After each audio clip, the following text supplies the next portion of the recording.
Ang Employee Management System ay isang software na tumutulong sa mga kumpanya na ayusin at i-manage ang impormasyon ng kanilang mga empleyado sa mas madali at organisadong paraan. Karaniwang ginagamit ito ng admin o manager para gumawa ng mga task gaya ng pagdagdag ng bagong empleyado, pag-update ng impormasyon, at pag-delete ng record ng mga empleyadong umalis na sa kumpanya. Sa system na ito, pwedeng ilagay ang mga importanteng detalye ng empleyado gaya ng pangalan, employee ID, job title, at contact information at kung ano pa yung mga basic informations.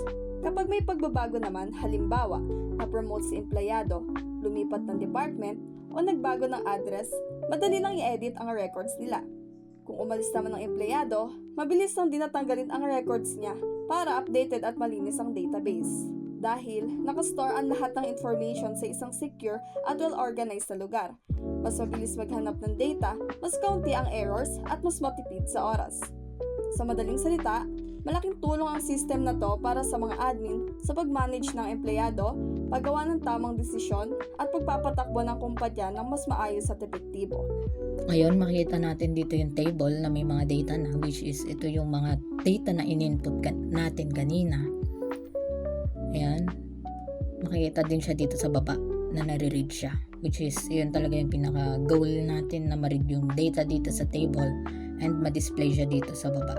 So, para mas maging mas maayos yung presentation natin ng system, maglalagaw tayo. Ngayon, pupunta siya dito sa user admin kasi debugan na naman talaga minsan sa mga system. May isang tao lang na mag-handle or magko-control ng system and mag-input ng data. So, login tayo. User is user, password is admin 123. So, yan.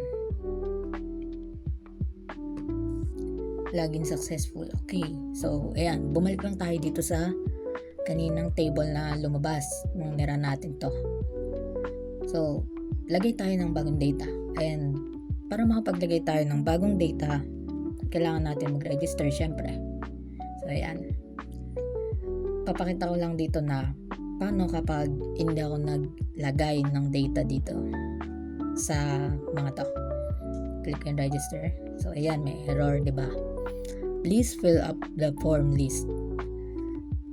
Which is, tama naman kasi maglalagay tayo ng data sa database. Pero kung wala kang input na data, ano yung data na ilalagay mo, diba? Hindi siya magdi-display dun sa table and hindi rin siya ma-store sa database. So, kailangan talaga natin maglagay. So, lagay tayo ng information natin.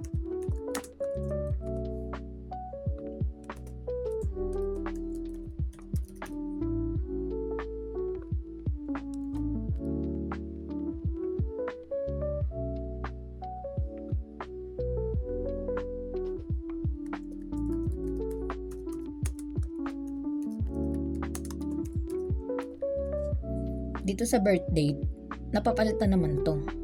Pwede nyo siyang palitan kung kailan talaga yung birthday nyo. Let's say, na lang na 2002 yung birthday ko. So, ayan. 2002, 0718. Then, dito din sa date hard. Let's say na ngayon lang din ako na hard ngayong araw na to. Pero input muna tayo ng contact number.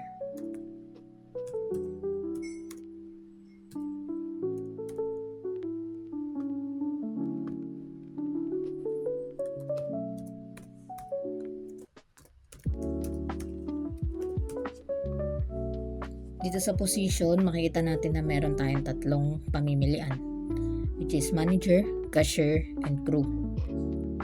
Click na lang natin tong manager. Kunyari ako, manager ako. Then dito sa employment status, meron tayong regular and part-time. So, regular manager ako. So, ayan. Itong role na to, parang ina-identify lang nito yung data na ini-input natin dito. Kaninong data ba to? Which is yung kanina nga na nakita nyo naman na nag-login tayo, diba, dun sa admin login form. So, tayo yung admin. So, ayan. Sinelect natin yung admin. Ipapakita ko naman dito ngayon sa inyo kung paano kung nag-input ako ng 12 digits dito sa contact number. tingnan natin kung tatanggapin ba siya or what. So ayan, click natin. Invalid input, contact number should only have 11 digits. So ayan, hindi siya tinanggap kasi 12 digits siya, which is okay kasi ang valid talaga na contact number is 11 digits lang, di ba? Then what if naman na typo ako at nalagyan ko siya ng letter? So let's say nalagyan ko ng letter A, yan, aksidente.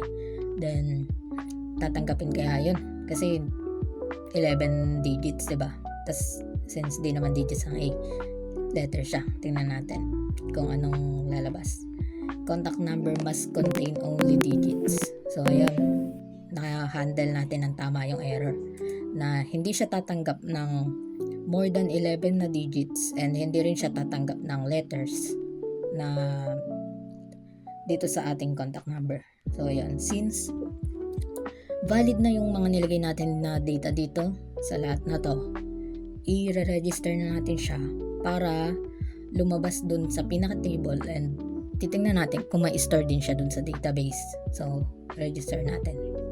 So, ayun, lumabas na siya. Ito. Full name, Bergame Busility. Age, 20. Address, Mayzantol, Bulacan. Yan. Nalagay siya dito sa table. Titingnan naman natin ngayon kung nalagay ba siya dun sa database. So, refresh lang natin database. Ayun. Lagay siya. Ito yun. And na-store siya. Ngayon, na-i-store siya dito sa may database natin.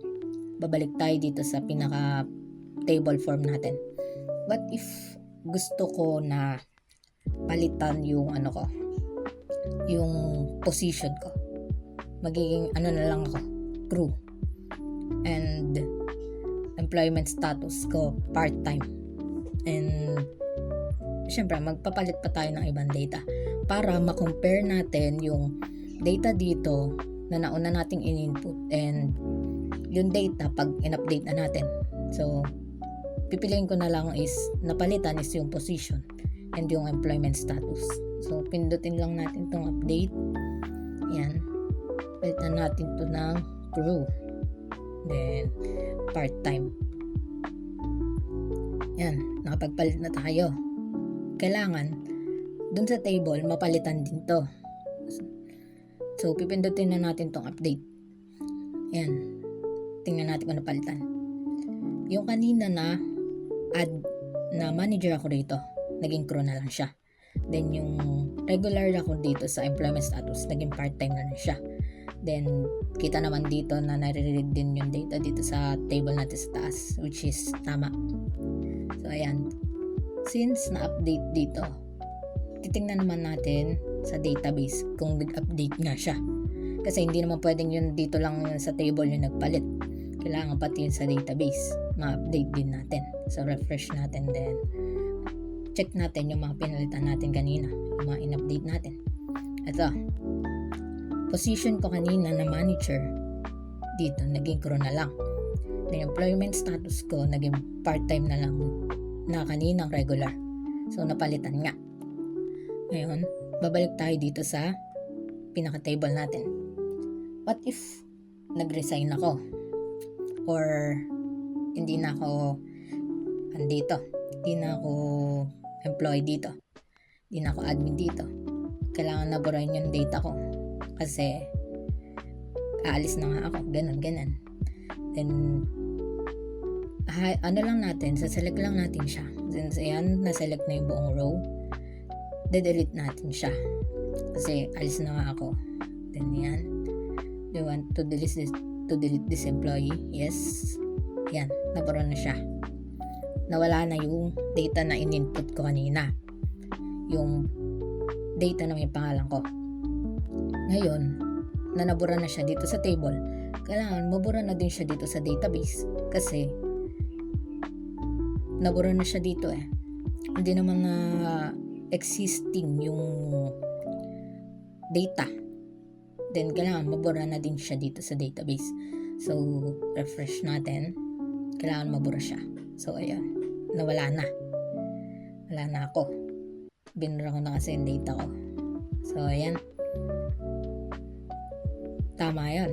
Kasi nakapag-delete tayo and nakapag-update tayo. Then, nare-read din yung data. So, ayan. Ayan yung mga data na in-input kanina. Ito naman na nare-read. Gumagana rin yung update and yung delete dito na button. So, ito po yung buong system namin. And, yun lang.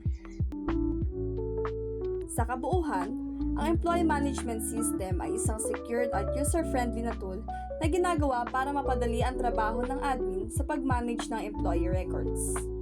Pagkatapos mag-login, gamit ang username at password, makakapasok si admin sa registration form kung saan pwedeng ilagay ang personal info, contact details at employment information ng empleyado. Kapag naman nagsubmit ang form, i-check muna kung tama ang mga data na ito bago ma-save sa database. Lahat ng registered employees ay makikita sa isang table, kaya mas madali silang i-manage o i-update kung kinakailangan. Sinisiguro ng system na laging accurate at updated ang employee records habang pinoprotektahan ang data at pinapadali ang trabaho ng admin.